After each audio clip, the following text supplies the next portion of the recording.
ایک صحابی تھا حضور کا، اس کا ظاہر نام تھا، وہ دیہات کی ترکاریاں لاتا اور مدینے میں بیچتا، اور حضور علیہ الصلوۃ والسلام شہر کی چیزیں اسے تحفے میں دیتے۔ ایک دن وہ کوئی چیز بیچ رہا تھا، حضور پیچھے سے گئے، چپکے سے جا کے اس کی آنکھوں پہ ہاتھ رکھ لیا۔ یہ کبھی آپ نے بھی کیا ہوگا، اس کو کہتے ہیں کولی بھرنا۔ جب آپ کا کوئی گوڑا دوست ہو، بڑا جانی اور جگری، جس سے آپ بڑے فرینڈ ہو، تو پھر وہ بیٹھا ہو اور آپ پیچھے سے چپکے سے جا کے اس کی آنکھوں پہ ہاتھ رکھ لیتے ہیں، اور پھر وہ بولتا ہے کہ کون ہے، اور آپ یہ دیکھنا چاہتے ہیں کہ میرا نام کس نمبر پہ آتا ہے۔ بات تو کرتا ہے کہ جناب تجھے یاد رکھتا ہوں، تو آج میں نے ہاتھ رکھے ہیں تو ظاہر اپنے قریبی دوستوں کا نام لے گا، تو میں کس نمبر پہ آتا ہوں۔ تو کسی کی کولی بھرنے کا مطلب یہ ہوتا ہے میں دیکھوں تو صحیح اس کو میرے سے محبت کتنی ہے۔ تو اللہ اکبر، وہ بیٹھا تھا، حضور پیچھے سے گئے، چپکے سے جا کے اس کی کولی بھر لی۔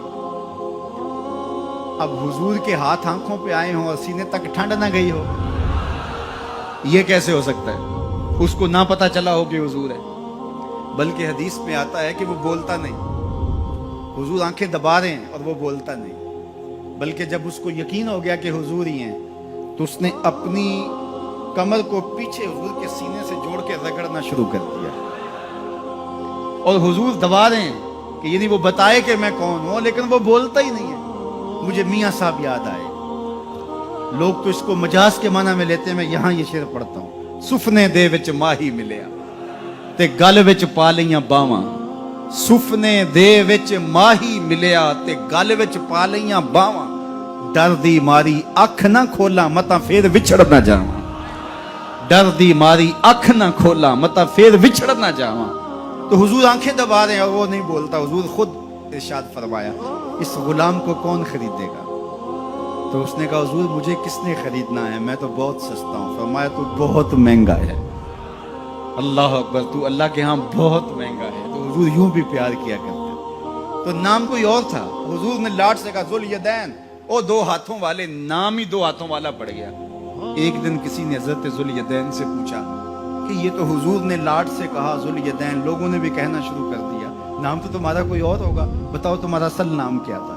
حضرت ذوالیدین بولے میرا اصل نام وہی ہے جو حضور نے رکھ دیا ہے۔ ساری زندگی اپنا نام ہی نہیں بتائے، کہا میرا وہی نام ہے جو حضور نے رکھ دیا ہے۔ حضرت سفینہ رضی اللہ تعالیٰ عنہ، اللہ اکبر، سفینہ کس طرح ان کا نام پڑا؟ نام اس طرح پڑا کہ جب قافلہ چلتا تھا تو حضرت سفینہ جو ہے وہ پیچھے رہتے، حضور نے کہا کہ تم ذرا پیچھے رہو، قافلے میں سے کسی شخص کی کوئی چیز گری پڑی ہو تو وہ اٹھا لیا کرو۔ پھر قافلہ جہاں پڑاؤ کرتا تو وہ آواز دیتے بھئی کسی کی کوئی شے گم ہے تو وہ مجھ سے لے لے۔ تو کسی کی کوئی چیز گری ہوتی، کسی کا جوتا گرا ہوتا، کسی کی کوئی اور چیز گری ہوتی، کسی کا کوئی برتن گرا ہوتا، تو وہ ایک دن حضور نے دیکھا کہ انہوں نے بہت ساری چیزیں اٹھائی ہوئی ہیں، اور سفینہ عربی میں کشتی کو کہتے ہیں، بڑی کشتی کو۔ تو حضور نے فرمایا تو سفینہ ہے، تو کشتی ہے؟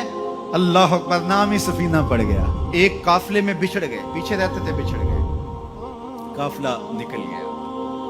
اب جنگل ہے اور کوئی رستہ سجھائی نہیں دے رہا۔ خیر کیا دیکھا کہ ایک شیر ہے، انسانی بو سونگ کے حملہ آور ہونے کے لیے آگے بڑھا۔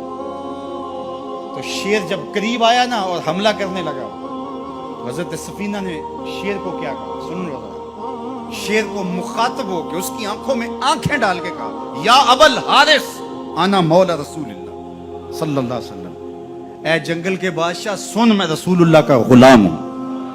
بس آپ کے کہنے کی دیر تھی، اس نے دم ہلانا شروع کر دیا، اور وہ آگے آگے چلتا تھا۔ راوی لکھتا ہے کہ وہ آگے آگے دوڑتا تھا اور آوازیں نکالتا تھا، اور اگر اور کوئی جانور ہوتا تو اس کو بھی کہتا پیچھے ہٹو۔ وہ پروٹوکول گاڑی نہیں ہوتی، وہ پروٹوکول کے طور پہ آگے آگے چل رہا تھا، یہاں تک کہ قافلے تک پہنچا کے پھر واپس آتا ہے۔ جو خدا اور رسول کا ہو جاتا ہے، زمانہ اس کا ہو جاتا ہے۔